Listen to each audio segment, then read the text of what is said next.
Hi, and welcome to Transparent with Tina. I am Tina Marx, your host.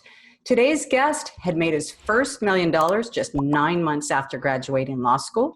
He went on to become CEO of Leigh Steinbergs Sports and Entertainment Agency, which was the sports agency that the movie Jerry Maguire was inspired by. He went on to amass a fortune of over $100 million until he lost it all.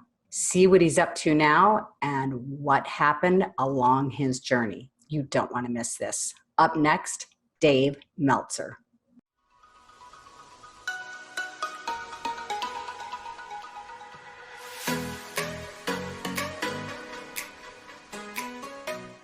Welcome, Dave.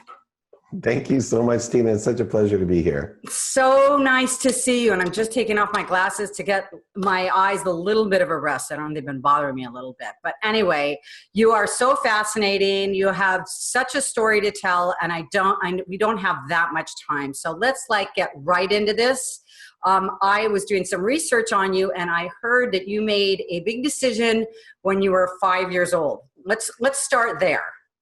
Yeah, for me, the big decision was revolving around my relationship with money. I wanted to be rich. And the reason I wanted to be rich is I was blessed to grow up with a single mom and 6 kids and super happy. But the only time I wasn't happy was when there was financial distress. My mom needed to fix the car, vacations, food wasn't always available. So in my mind at 5, I was going to be rich and buy my mom a house and a car. I actually said to myself, to my brother, I'm going to be a millionaire. I'm going to make $1 million. I'm going to buy my mom a house, a car, and I'm going to retire. That's how at 5 years old, how much I thought $1 million would go. Well, back then it might have. I mean, you never know. Right. It went a lot further than it does now. But you know what? Interesting how you the universe is always listening, as we know, because you did end up doing at least one of those 3 things. I don't know. You tell us. Yeah. So I ended up through a variety of my journey, keeping my options open, because when you want to be rich, the cool thing is you don't really follow anybody else because there's so many ways you can make money. You always go with the way you can make most money. So I ended up graduating law school, and instead of being an oil and gas litigator and making the most money, I got offered a job in the internet. And despite my mom telling me the internet was a fad and I was going to be a complete failure if I wasn't a real lawyer, I took the sales job in the internet. In 9 months out of law school, I made my first $1 million. I bought my mom a house, a car. Oh, so it was right. Okay. You were right. And I paid off my law loans, which left me nothing left. Yeah, but that was good. That was good because a lot of people, that hangs over their head. So let me ask you a quick question then. Why did you decide to do the online? Was that intuitive, or did you have some Literally, insight? my second year in law school was a recession. My oldest brother had passed away of AIDS, of HIV. And I literally sat on the bed crying, telling myself, I'm going to buy my mom a house and a car. I don't care what it takes, because I might have to drop out of law school. Things weren't going well financially. And I literally was crying, and I asked God, I said, man, if you let me buy my mom a house and a car and pay off my law loans, I will shovel shit with my hands 6 days a week, 12 hours a day in gratitude. And that's where my perspective was. So I was always looking for where I could make the most money. I went to the law school I went to because it was the highest paying job out of law school, was oil and gas litigator, and Tulane had the top maritime law program. And then I ended up with this sales job with a $250,000 comp plan. And I wasn't the best salesperson, but I was the hungriest. I had the common denominator that I must be what I can be. So nothing was going to stop me from blowing out that comp plan. I joke around. They said, gave me all these awards and said, how'd you do it? And I said, because I worked 10 years and 9 months. They're like, what are you talking about? I said, I work 16 hours a day, twice as efficiently, twice as statistically successful, 7 days a week. Every week was 56 days of productivity. So in 9 months, it was equivalent to most of your salespeople 10 years of work. Right, exactly. And you and I both know the name of the game is consistency. So if you're doing that over and over, you can't help but get good unless, you're just not meant to be in that field, right?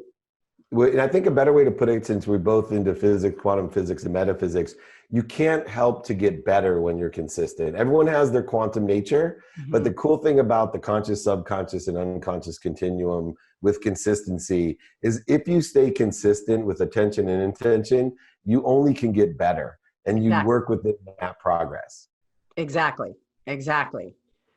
Yeah. So go ahead. I was going to say, from there, the only negative was that you see the sign behind me. It says money doesn't buy love. It's to remind me in happiness. The problem was for me, when I bought my mom a house and a car, in my mind, it reaffirmed everything about money. That money was the thing that bought love and happiness. Money was this currency, this object of energy you put into flow to get what you want, including happiness and love. And from that point on, at 24 years old, everything in my life was not only defined by money, but it reaffirmed this, terrible idea that I had that money would buy love and happiness. Right. So then you felt like this whole world was going to open up and it was all going to be, unicorns and hearts. And you realize, and this is a very, very common theme going through most people, right? So, I learned that at a very young age because I was raised with money and affluence, and I write my first book that I was never more alone and afraid in my life. So I knew from an early age that did not bring happiness. That did not make you less afraid. It is confidence and achieving things is what really moves you forward and makes you feel more. And then, of course, connecting the source and spirit, but we're going to get into that too. So. Oh, yeah, we are. Yeah. So for me, I was driven to make more money, and I was blessed. We sold the company I worked for $3.4 billion in 1995. I was then smart enough to brand myself an internet guru, not a lawyer. And I went to the Silicon Valley. And because I was defined by money, because my relationships were all based on money, I raised money and raised hundreds of millions of dollars. By 30 years old, I was a multimillionaire. I was running the world's first smartphone division of Samsung with Microsoft, and a multimillionaire delving into stocks, bonds, real estate. I had actually, this is so funny, even I married my dream girl. In fourth grade, when I moved from Akron, Ohio to San Diego, this cute girl went by on a skateboard, and I told myself she would be my girlfriend. Well, at sixth grade camp, I asked my best friend, Rob, to ask her to go steady. She said no, tell him to ask me himself. And he yelled out, dude, she said no. So I got embarrassed. I threw an egg at her. And she hated me through elementary school, junior high school, and high school. So I end up after law school, after making money, after breaking up with the fiance that I had gotten, who was super rich. I even got engaged when I was in law school because I married a girl that was super rich, and money was going to buy me happiness and love. And then when I made my own money, I broke up with her. So everything in my demented mind, and I illuminate who I am. Like, this is. Yeah, you're transparent. I love it. Yeah, that's why it's called Transparent with Tina. And at 30, so I was like you, but I wasn't born with it. I lied in a bed of a brand new home in Rancho Santa Fe that I built. I owned anything and everything I wanted. I went from a world of being a victim where everything happened to me and I didn't have enough and why me, into this world of just enough for me. I bought things I didn't need, different things I didn't need. I bought things to impress people I didn't even like. And I lied in my bed the very first day of this dream home with my dream girl. And I literally was looking at the ceiling exactly how you felt. I never have felt so sad, alone, and scared. I was so miserable. And what made it worse is everybody wanted to be me. My nickname was Midas and Money. And if anyone would equate happiness to anything, it was, oh my God, Karen's son, David, can you believe what and my friends would, use me. It was just awful. And David, that's where I was at. Did you feel like this too? I know that I did. I even felt more guilt and shame because I wasn't happy having all this. I'm going, this is what most people, I'm complaining. Now I'm a spoiled brat is what I am, right? I'm not just a brat, I'm a spoiled brat, right? And worse for me, because I grew up with nothing, is I became the person I hated and I was jealous of, and I didn't even like myself. Now, I didn't have that awareness at 30. In fact, my father, who left when I was 5 and was my hero, he was what they call a deadbeat dad, very wealthy, young girlfriend, got married, but didn't pay my mom any money. So Yeah. I always say, talk about guilt. I used to sit in the back of a station wagon. My mom would pack my dinner and I'd tell her, why can't you be more like dad? Oh. So anyway, at 10 years old, my dad forgets my birthday and he lies to me and said, I don't believe in birthdays. I remembered your birthday. I don't believe in them. So for 20 years, I hated my father because he was a liar, a cheater, a manipulator, overseller, and back-end seller. At 30, he gave me a gift. He gave me a jacket, a sport coat with no pockets. And I was so happy that I got this jacket. I didn't know it didn't have pockets because I thought me and my father could have a relationship. I had hated him for so long. And I called him. I'm like, why would you punish me with this gift? 20 years, you finally give me something. I can't even wear it. He said, not for wearing. I said, what are you talking about? He said, it's to teach you that you don't want to be just like me. Well, I went on a tirade. I'm nothing like you. You're a liar, a cheater. I was so angry, manipulator, overseller. I'm nothing like you. I hate you. He said, son, you're just like me. Money cannot buy you love. I want you to hang the jacket in your closet. Hang it there to remind you you can't take anything with you when you're gone. You're going to be buried in that jacket. You're going to remember this lesson. I don't care if you hate me. You got to listen to yourself. I wasn't ready to listen. And that's where my life started changing, because 6 years later, 2006, 2 years before I lost everything and went bankrupt, over $100 million I lost. But 2 years before, I was running the most notable sports agency in the world. A guy named Leigh, Steinbergs Sports Entertainment, Jerry Maguire, the movie was named after us. I was around every celebrity, athlete, entertainer, access to Super Bowl, Pro Bowl, Masters, everything. Rob, the guy who asked my wife to go steady in the 6th grade camp, I went golfing with him and I invited him to the Masters, the #1 bucket list item I could invite him to. With all of these famous people, go back into the cabins where no one's allowed, with Curtis Strange and these famous people. And he looks at me and Rob said, no. I said, what do you mean no? He goes, I don't want to hang out with you or your friends. I don't like what you guys do. I said, oh, come on, Rob. I'm not doing what those guys are doing. He said, David, you can lie to me, but don't lie to yourself. First time in years that anybody had told me the truth. Mm-hmm. Everybody, there's a book written called Don't Take Yes for an Answer. And well, you know what? Because when you, especially in the entertainment business, I mean, everybody is just going to kiss your ass. Seriously. Yeah. That's what they're going to, yeah. And so God bless him for actually doing that. He, no skin off his nose, right? Yeah. And he was that warning sign. Then 2 weeks later, my life was going to change. 2 years before I lost everything, I bottomed out. I went, I told my wife I was going to go to the Grammy Awards with a rapper named Little John, who's fairly famous. And my wife's like, you can't go. You're not paying attention to your business. You're not paying attention to your family. You're drinking. You're doing things you shouldn't be doing.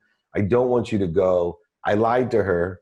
I changed clothes in the car, told her I had a business meeting. I ended up coming home from the Grammys, 5:30 in the morning, wasted. And she was waiting for me. And she said to me when I got in, she said, I'm not happy. I'm going to be leaving. You better take stock in who you are and what you want to become, because you're going to end up dead. I'm so worried about you, but I can't stay around. Wow. I wish I could tell you at that time, that night, that I understood what she was saying, but I was an ego-based consciousness. I wish that was the first time I've ever heard that story, but it's not. Yeah, and I was resentful. I told her, how dare you? Are you kidding me? Look around you. Who do you think you're talking to? Who do you know who you're talking to? And then I went to sleep. I woke up the next morning, calling the divorce. I'm a trained lawyer, except, my mom made me take the bar. I'm calling my friends, lawyers, to figure out how I was going to steal her happiness, her money.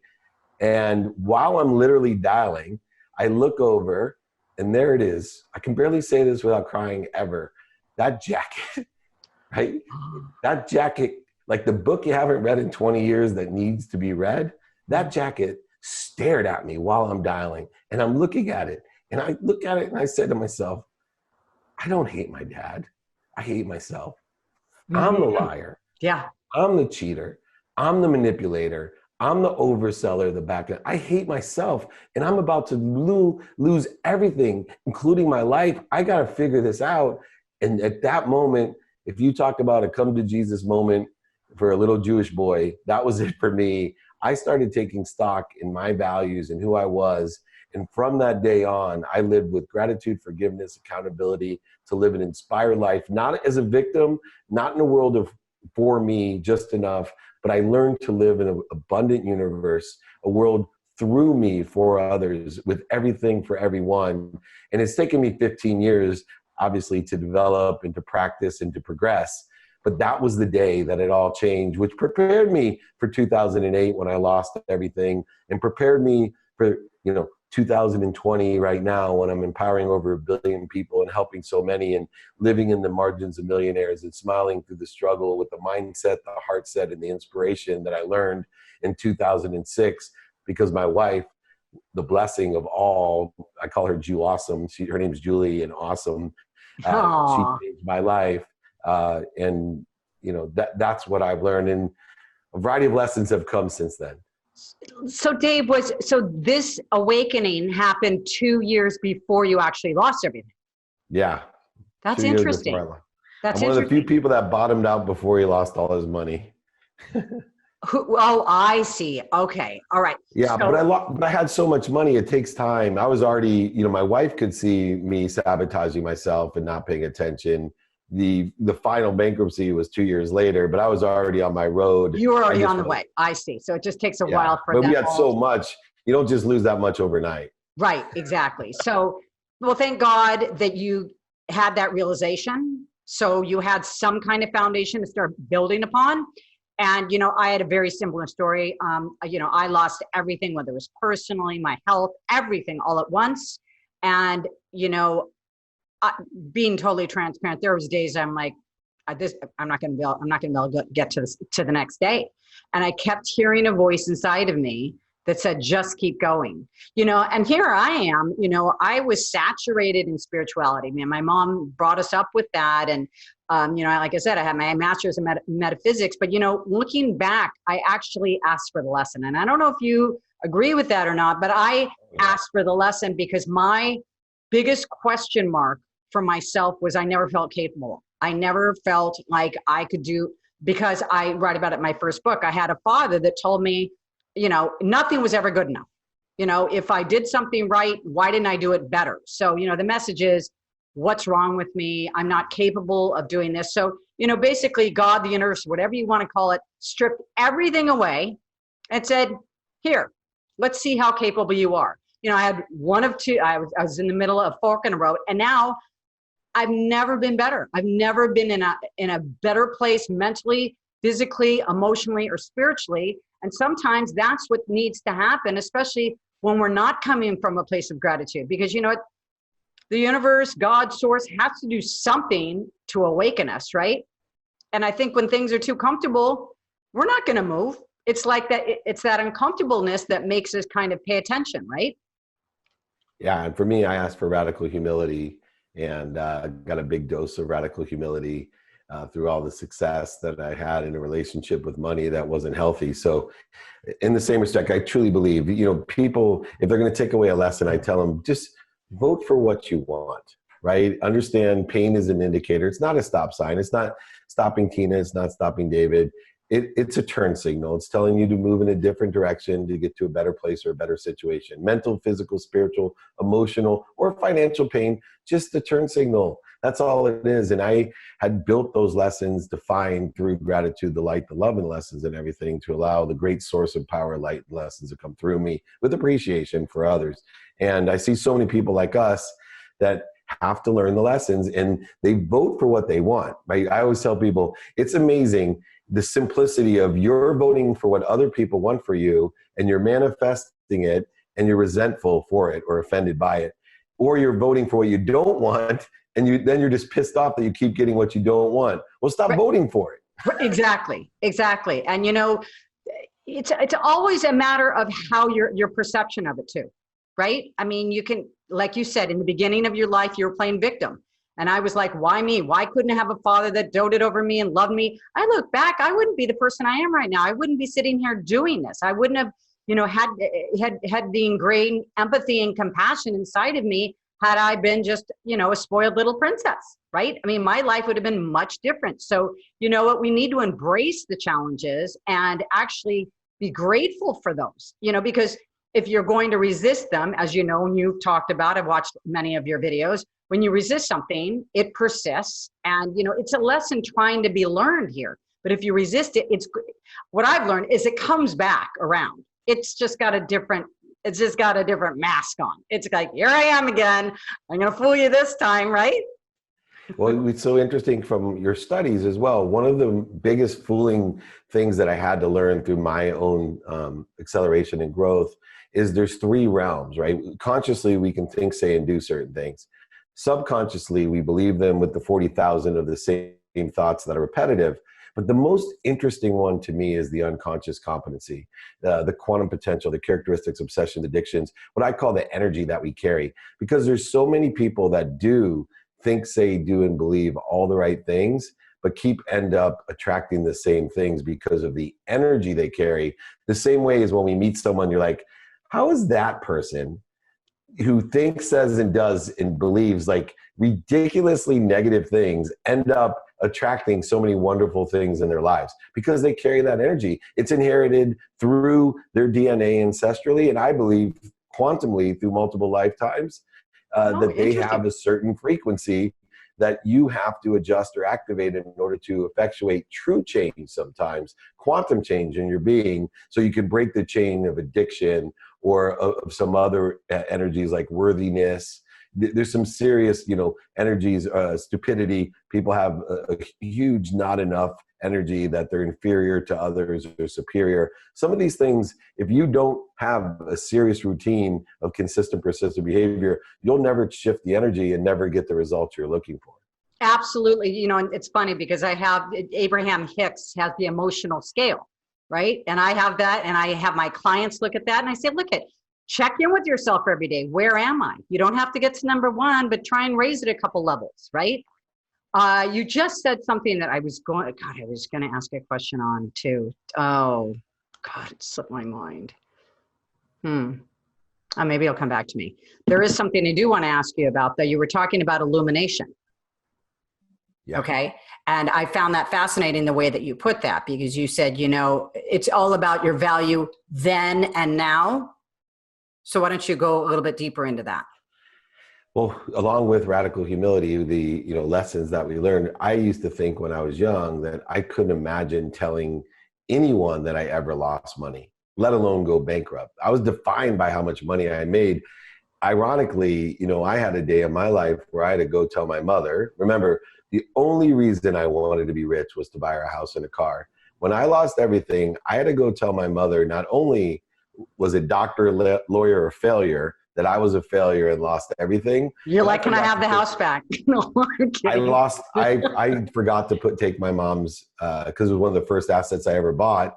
I never took my mom's house out of my name. So I lost my mom's house and she had to move. Oh, I'm sorry. And that's when I learned unconditional love, because in my mind, my mom was going to be shattered, and because she cries over anything.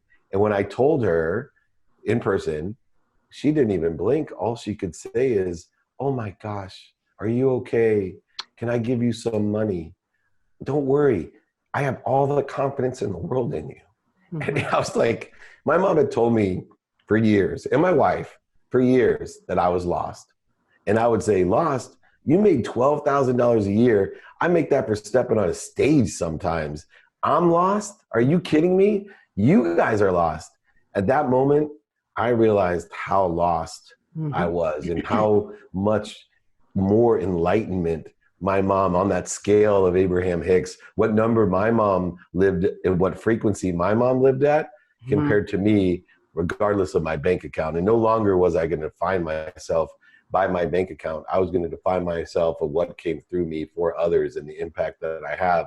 And over the years have developed, I do free trainings for over 20 years to empower over 1 billion people to be happy as a collective consciousness. I think I can find 1,000 people like you, Tina, that I know can empower 1,000 to empower 1,000 to be happy. And I don't think people like you understand, but when I talk about a collective consciousness, I don't think they understand the impact that a happy consciousness an abundance will create in the world. It will clear the skies. It will get rid of attacking thoughts and judgments and scarcity.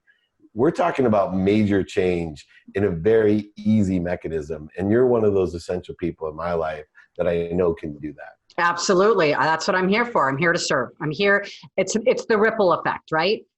It's the ripple effect. And you know what? People, speaking of frequency, people, and you maybe since you have awakened, you do have to be careful. And I'm writing my third book. I didn't even know I was writing it, but I started it last week. And the first chapter is about your tribe. And I've had to let go of 6 constant people in my life this last year because it sounds terrible. They don't serve me anymore. It's not that they don't serve me. They're draining me.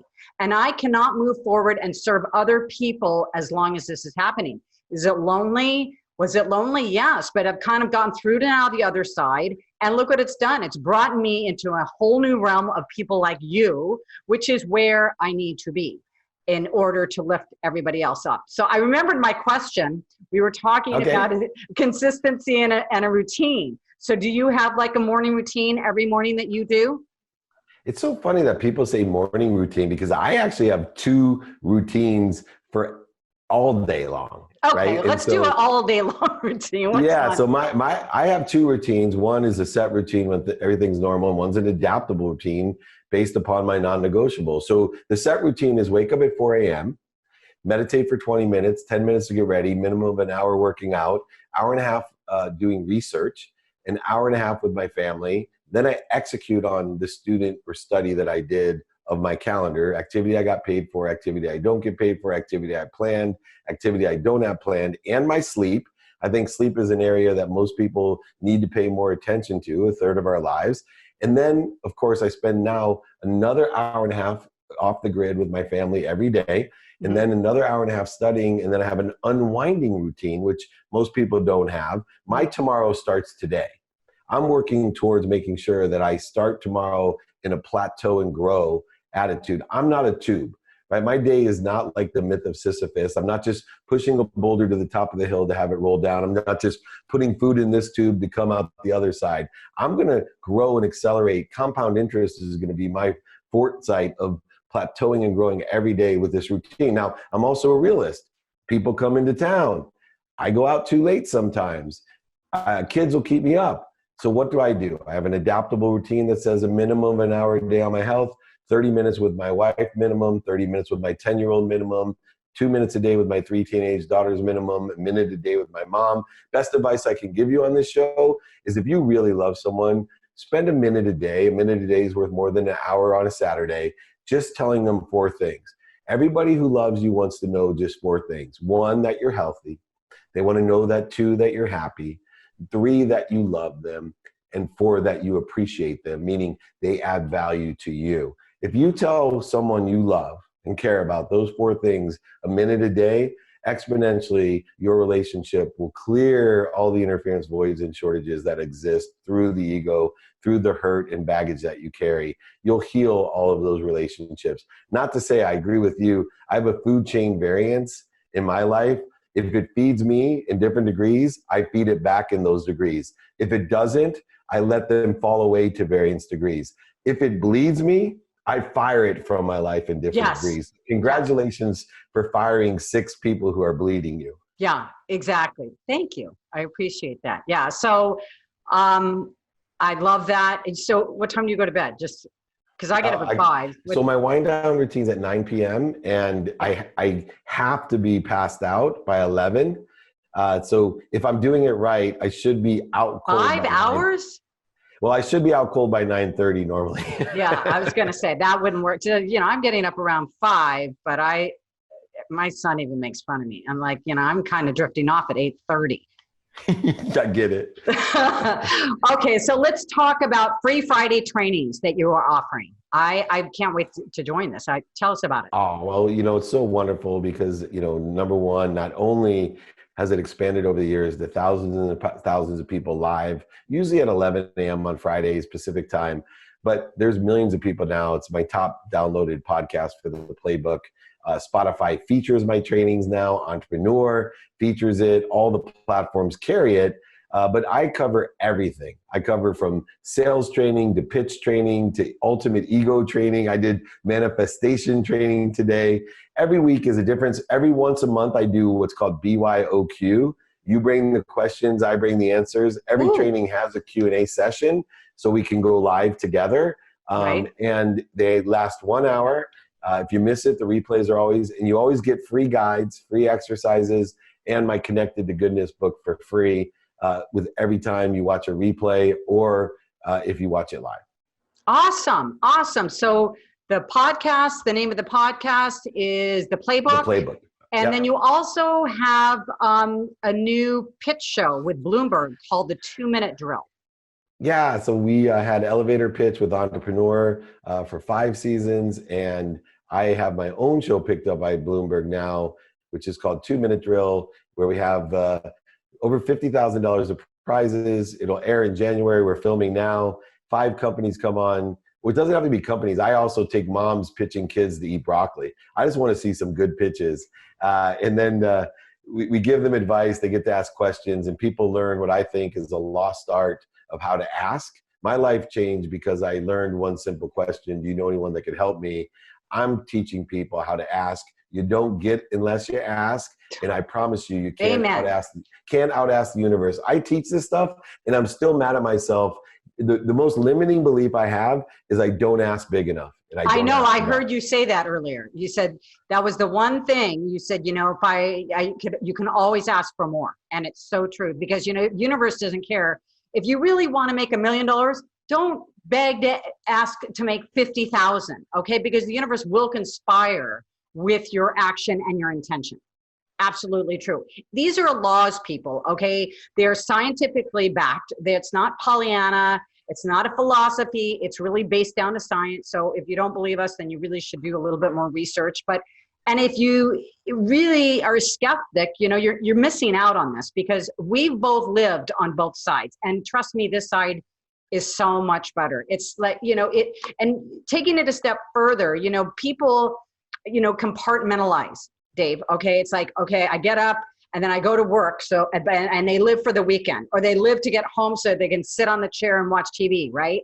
And that's their idea of like, no, but if you are really engaged and you're in the flow doing what you love, it's one continuous flow. It's not a break. It's just moving into one moment into the next. And it is magical. And that's really the way life is supposed to be. In so many ways, we have been taught exactly the opposite. So we're telling you to, whatever you feel like doing, do the opposite.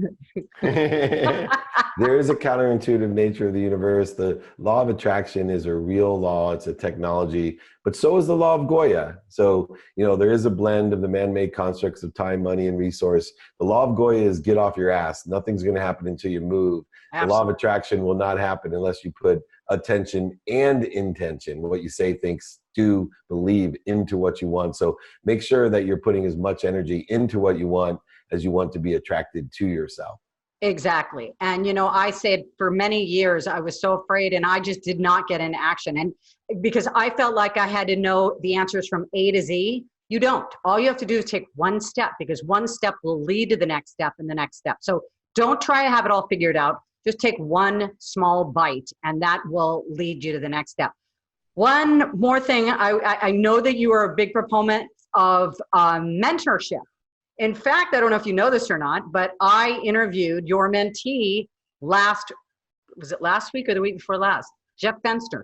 Oh, my baby mentee. Yeah. I know. And he mentioned you and I'm like, he's coming on in like next week or 2 weeks. Yeah. So he says you've been mentoring him for like 30 years. So that's another thing that you do is you mentor people. And that was one of his 3 takeaways, which I'm going to ask you 1 minute. And that was one of his, get a coach and get a mentor. And number 2 was do it now.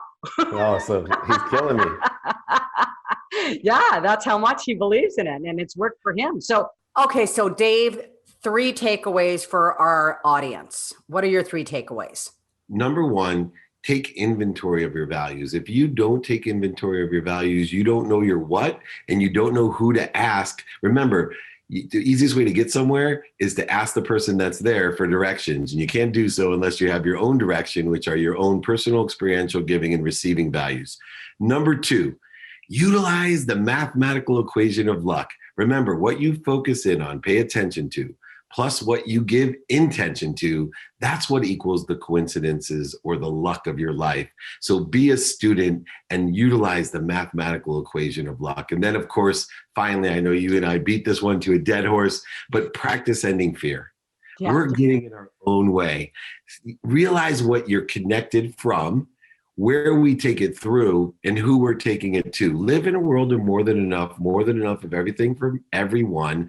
Use your free will to get rid of the interference corrosion from what you're connected to, the greatest source of light, love, and lessons. And I know you do that every day. I try to do it every day, and I hope that everyone will try to do it every day. I am so excited to have this opportunity to share how to empower people just simply to be happy.